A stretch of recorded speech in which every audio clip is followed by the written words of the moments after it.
नमस्कार। नमस्कार। आज हम एक बहुत ही दिलचस्प ऑनलाइन बहस की गहराइयों में उतर रहे हैं। हाँ, जो शुरू तो होती है बस 3 अंग्रेजी अक्षरों से। बिल्कुल, RSS। हम्म, लेकिन फिर ये पहुंच जाती है भारत की पहचान, हमारी भाषा और हमारी मानसिकता से जुड़े सदियों पुराने सवालों तक। हमारे पास 2 इंटरनेट यूजर्स @sivan8224 और @thehind2047, इनके बीच हुई एक काफी लंबी और तीखी बातचीत का पूरा ब्यौरा है। और ये कोई आम ट्विटर वॉर नहीं लग रही है। नहीं, बिल्कुल नहीं।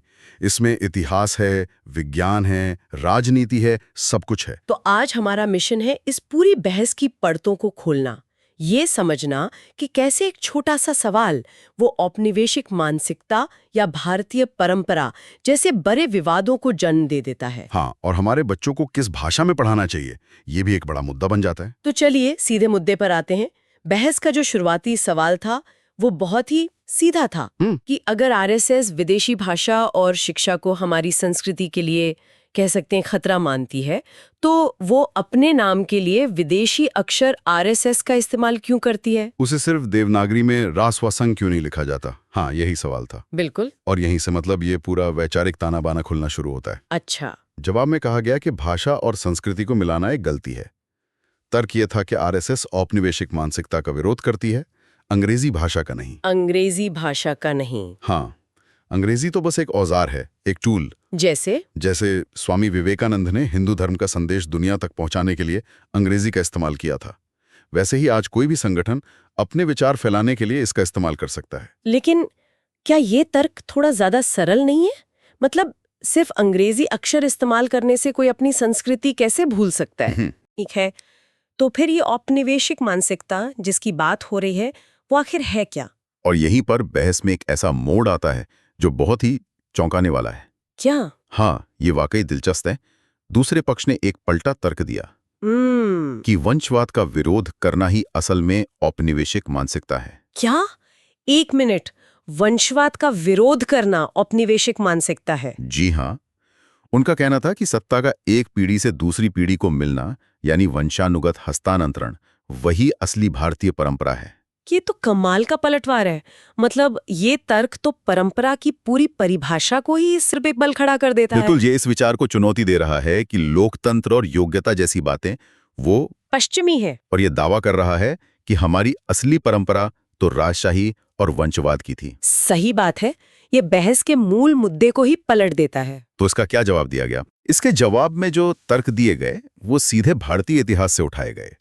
प्राचीन भारत के गण संघों का जिक्र हुआ, जैसे वैशाली और लिच्छवी। अच्छा, गण संघ, जी, ये क्या थे? मतलब क्या ये राजाओं के बिना चलने वाले राज्य थे? हाँ बिल्कुल। आप इन्हें प्राचीन भारत के शुरुआती गणराज्य या रिपब्लिक्स कह सकते हैं। हाँ। जहां मिलकर फैसले लिए जाते थे। हाँ। और साथ ही चाणक्य का उदाहरण दिया गया, जिन्होंने एक अयोग्य राजा के बेटे को नहीं बल्कि एक आम नागरिक चंद्रगुप्त मौर्य को उसकी योग्यता के आधार पर चुना और सत्ता सौंपी। तो ये तर्क ये साबित करने के लिए था कि भारत में योग्यता को महत्व देने की जड़ें बहुत पुरानी हैं। बिल्कुल, और यहीं पर औपनिवेशिक मानसिकता को साफ साफ परिभाषित करने की कोशिश की गई। क्या परिभाषा दी गई? कहा गया कि ये मानसिकता पश्चिम से मान्यता मांगने और अपनी ही जड़ों और अपनी संस्कृति को नीचा देखने में है। अच्छा, तो औपनिवेशिक मानसिकता पर ये खींचतान तो चल ही रही थी, लेकिन फिर इस बहस ने उस मुद्दे को छुआ जो हर भारतीय परिवार को सीधे तौर पर प्रभावित करता है, हमारे बच्चों की शिक्षा। हाँ, और यहाँ पर मामला सिर्फ भाषा का नहीं रहा बल्कि देश के भविष्य का बन गया। बिल्कुल, यहाँ पर आरएसएस के पूर्व सरसंघ चालक के.एस. सुदर्शन के विचारों का हवाला दिया गया, जो अंग्रेजी माध्यम की शिक्षा के काफी मुखर विरोधी थे।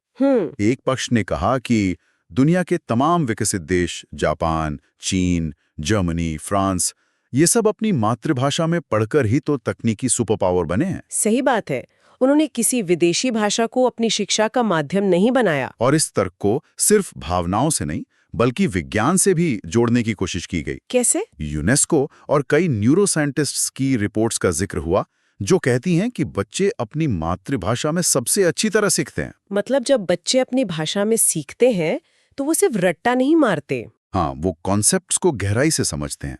इससे उनकी सोचने की क्षमता, उनकी मौलिकता, वो सब विकसित होती है। लेकिन यहाँ एक बारीक बात भी थी। हाँ, एक बहुत जरूरी बात साफ की गई। तर्क ये नहीं था कि अंग्रेजी सीखनी ही नहीं चाहिए। अच्छा। तर्क ये था कि अंग्रेजी को शिक्षा का माध्यम यानी मीडियम ऑफ इंस्ट्रक्शन नहीं बनाना चाहिए, खासकर छोटे शहरों और गांवों में। मतलब अंग्रेजी को एक दूसरी या तीसरी भाषा की तरह सीखा जाए। हाँ बिल्कुल, लेकिन विज्ञान, गणित, इतिहास जैसे जो मुख्य विषय हैं वो मातृभाषा में ही पढ़ाया जाए। ये वो दुविधा है जो आज शायद हर माता पिता के मन में है। बच्चे को अच्छी नौकरी के लिए अंग्रेजी पढ़ाएं या उसे अपनी भाषा में सोचने और सीखने की आजादी दें। और इसी व्यवहारिक सवाल को दूसरे पक्ष ने उठाया। उन्होंने कहा कि भारत की तुलना जापान या चीन से करना ठीक नहीं है, जहां एक ही मुख्य भाषा है। भारत में तो सैकड़ों भाषाएं हैं। हाँ, सबसे बड़ी भाषा हिंदी भी सिर्फ 35-40% लोगों की मातृभाषा है। तो फिर मातृभाषा कौन सी होगी? और उनका सबसे बड़ा तर्क क्या था? उनका सबसे बड़ा तर्क था कि अंग्रेजी ही वो भाषा है जो दुनिया में कहीं भी नौकरी दिला सकती है। और यहीं पर बहस का तापमान और बढ़ गया। हाँ बिल्कुल। जवाब में कहा गया कि ये नौकरी के लिए अंग्रेजी सीखो वाली सोच ही तो वो क्लर्क बनाने वाली मानसिकता है। लॉर्ड मैकाले की शिक्षा नीति का नतीजा। बिल्कुल। तर्क ये दिया गया कि मातृभाषा में शिक्षा इनोवेटर्स यानी आविष्कारक बनाती है, जबकि अंग्रेजी माध्यम की शिक्षा ज्यादातर अनुवादक या सर्विस सेक्टर क्लर्क बनाती है। इस पर एक बहुत ही तीखा और सीधा सवाल दागा गया। कहा गया कि अगर मातृभाषा में शिक्षा इतनी ही सफल है तो हिंदी पट्टी के राज्य, जहां हिंदी ही मुख्य भाषा है, देश के सबसे पिछड़े और गरीब राज्यों में क्यों गिने जाते हैं? ये तो अपने आप में मातृभाषा की शिक्षा की विफलता का सबसे बड़ा सबूत है। ये तर्क था। हाँ। और इसका जो जवाब आया वो सीधा औपनिवेशिक मानसिकता वाले पॉइंट पर चोट करता है। अच्छा। कहा गया कि अपनी ही सभ्यता के केंद्र यानी गंगा के मैदान या हिंदी पट्टी को पिछड़ा कहना ही औपनिवेशिक मानसिकता का सबसे बड़ा सबूत है। मतलब ये अपने ही लोगों को पश्चिमी आर्थिक पैमानों पर तौलकर उन्हें नीचा देखने जैसा है। बिल्कुल। और यहाँ पर एक जरूरी स्पष्टीकरण भी आया। क्या? ये साफ किया गया कि बहस हिंदी थोपने की नहीं है, बल्कि मातृभाषा में शिक्षा की है। अच्छा, मतलब प्रस्ताव ये है कि महाराष्ट्र में मराठी में पढ़ाई हो, तमिलनाडु में तमिल में और बंगाल में बंगाली में। हाँ, इसकी तुलना यूरोप से की गई, जहां 24 आधिकारिक भाषाएं हैं और एक जर्मन बच्चा अंग्रेजी में नहीं बल्कि जर्मन भाषा में ही फिजिक्स सीखता है और फिर भी दुनिया का बेहतरीन इंजीनियर बनता है। सही। लेकिन यहाँ से बहस नजरियाती से हटकर व्यक्तिगत हो गई। हाँ, व्यक्तिगत हमले शुरू हो गए। आरोप लगाया गया कि संघ की पृष्ठभूमि वाले कई बड़े नेताओं के बच्चे खुद यूरोप और अमेरिका में पढ़ते हैं या विदेशी नागरिक बन चुके हैं। तो सवाल ये उठाया गया कि राष्ट्र निर्माण की जिम्मेदारी सिर्फ आम लोगों के बच्चों पर क्यों है? हाँ, जिन्हें मातृभाषा में पढ़कर बेरोजगार घूमने के लिए छोड़ दिया जाए, जबकि बड़े लोगों के बच्चे विदेश जाकर सफल हो जाएं। और ये एक ऐसा आरोप है जो हर बहस में आता है ना? बिल्कुल। कि जो लोग बदलाव की वकालत करते हैं वो खुद उस बदलाव का हिस्सा नहीं बनते। ये बात इस बहस को बहुत पर्सनल बना देती है। और इसका जवाब भी उतना ही तीखा था। क्या कहा गया? कहा गया कि सफलता का पैमाना ही अमेरिका भाग जाना मान लेना, यही तो औपनिवेशिक मानसिकता है।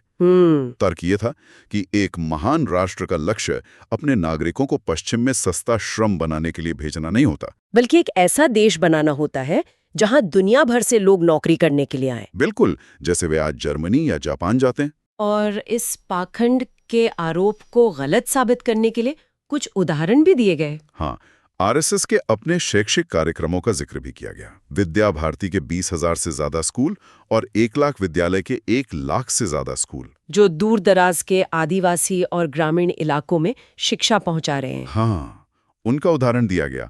तर्क ये था कि अगर किसी संगठन का मकसद लोगों को अशिक्षित रखना होता तो वो उन जगहों पर स्कूल क्यों चलाता जहां बड़े कॉन्वेंट स्कूल भी जाने से कतराते हैं। तो यहाँ तक तो बहस भाषा, शिक्षा और राजनीति पर थी, लेकिन अब ये एक बहुत ही संवेदनशील और गहरे मुद्दे पर पहुंच जाती है, हमारे अपने इतिहास पर। हाँ। सवाल ये उठाया गया कि क्या अंग्रेजों के आने से पहले भारत सच में सोने की चिड़िया था भी या नहीं?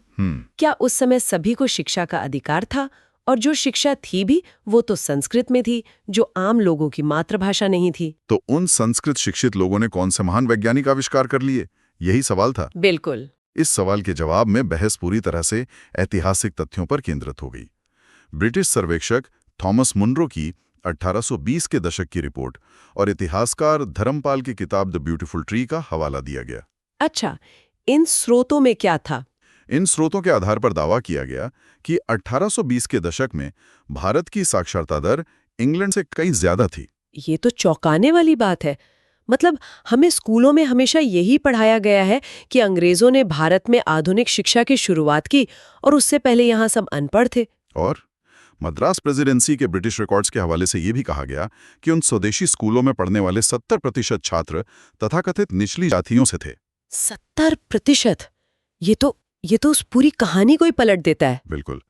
तर्क ये था कि अंग्रेजों ने भारत की चलती फिरती शिक्षा व्यवस्था को नष्ट करके अपनी क्लर्क बनाने वाली व्यवस्था थोपी, जिससे भारत में बड़े पैमाने पर निरक्षरता फैली। हाँ। और जहां तक आविष्कारों का सवाल है, जवाब में भारतीय खोजों की एक लंबी सूची पेश की गई। हाँ। इसमें सिर्फ शून्य यानी जीरो ही नहीं, बल्कि बाइनरी सिस्टम का भी जिक्र था। बाइनरी सिस्टम, जिस पर आज के सारे कंप्यूटर चलते हैं। हाँ, वही। मतलब जिस कंप्यूटर पर यह बहस हो रही है वो भी एक भारतीय खोज पर आधारित है। यही तर्क दिया गया। अरे वाह। इसके अलावा वोट स्टील, जिससे मशहूर दमिश्क की तलवारें बनती थीं। ये स्टील इतना मजबूत और लचीला था कि यूरोप के वैज्ञानिक सदियों तक ये समझ ही नहीं पाए कि इसे बनाया कैसे जाता है। मतलब ये सिर्फ एक धातु नहीं बल्कि एक खोई हुई भारतीय टेक्नोलॉजी थी। बिल्कुल। साथ ही जिंक धातु विज्ञान, प्लास्टिक सर्जरी और चेचक के टीके जैसी खोजों का भी जिक्र किया गया। और इस तर्क को मजबूती देने के लिए आर्थिक आंकड़े भी सामने रखे गए। हाँ, बताया गया कि 1750 तक, यानी अंग्रेजों के पूरे तरह हावी होने से ठीक पहले, दुनिया की कुल जीडीपी में भारत की हिस्सेदारी लगभग 25% थी। 1/4? हाँ, तर्क सीधा था। बिना शिक्षा, विज्ञान और उद्योग के कोई भी देश सोने की चिड़िया नहीं बन सकता। तो हमने देखा कि अंग्रेजी के 3 अक्षरों से शुरू हुई एक बहस कैसे भारत की ऐतिहासिक पहचान, हमारी शिक्षा नीति और भविष्य की दिशा पर एक गहरे वैचारिक टकराव में बदल गई। बिल्कुल। एक तरफ व्यावहारिकता है जो कहती है कि आज की वैश्विक दुनिया में आगे बढ़ने के लिए अंग्रेजी एक जरूरी औजार है। ये पक्ष नौकरियों, वैश्विक जुड़ाव और भारत की अपनी भाषाई विविधता को ध्यान में रखता है। और दूसरी तरफ एक वैचारिक दृष्टिकोण है जो अपनी जड़ों, अपनी भाषा और अपनी संस्कृति में आत्मनिर्भरता और गौरव की तलाश करता है। ये पक्ष मानता है कि सच्ची और मौलिक प्रगति अपनी भाषा में सोचने से आती है, न कि किसी विदेशी भाषा की नकल करने से। सही बात है। ये पूरी चर्चा हमारे लिए एक बुनियादी सवाल छोड़ जाती है। एक राष्ट्र अपनी पहचान खोए बिना बाहरी दुनिया से क्या और कितना अपना सकता है? कब एक उपयोगी औजार हमारी सोच पर हावी होने वाली मानसिकता बन जाता है?